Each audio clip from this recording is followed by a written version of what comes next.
Buka po shtrejtohet në disa qytete të vendit. Në disa furra në Shtip, Koçan, Prilep dhe Manastir pritet që çmimi i disa llojeve të bukës të rritet nga nesër, ndërsa diku kjo rritje ka ndodhur tashmë. Njoftohet se çmimi i bukës së bardhë prej 450 gramësh do të rritet në disa furra nga 3 deri në 5 denar. Informacioni ka arritur edhe te grupacioni i industrisë së mullirit dhe bukpjekësve pranë dhomës së tregtisë, por ata theksojnë se çdo furrë vendos individualisht për çmimet.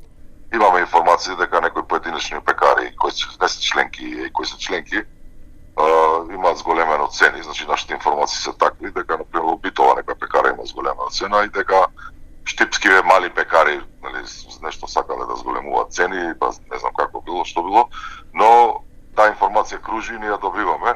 Така да, to je pojedinačno, znači kriza ova влияе на производствените цени на лебот и на пекарските производи. И ако продолжи кризава, значи неминовно е, поради големите трошоци што се создаваат, неминовно е да пекарите, или поединечно, секој по свое видување да се зголеми цената, или ако мисли да не зголеми цената.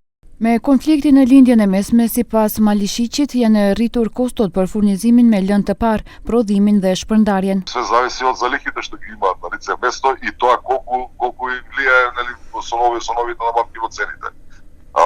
Секако дека би требало да се покачи за некои десетина постои нагоре, нормално, тоа што тоа секако влијае во тие три домена на производството, значи набавка, печење, дистрибуција, производство. Значи секако би требало отприлика така да се движи цената. Но не, јас не можам да кажам колку ќе се движи, па зависи од компаниите. Rritja e çmimeve të bukës vjen pas shtrejtimit të vajit dhe vezeve, si dhe të frutave dhe perimeve. Ekspertët dhe biznesi kanë paralajmëruar se rritja e çmimit të karburanteve do të nxjisë spiralen e inflacionit dhe do të ketë korrigjime edhe në çmime të tjera, duke kërkuar nga qeveria të marrë masa urgjente për mbrojtjen e standardit të qytetarëve. Nga ana tjetër, qeveria thotë se situata po ndiqet me kujdes dhe nëse paraqitet nevoja do të ndërmerren masa të reja.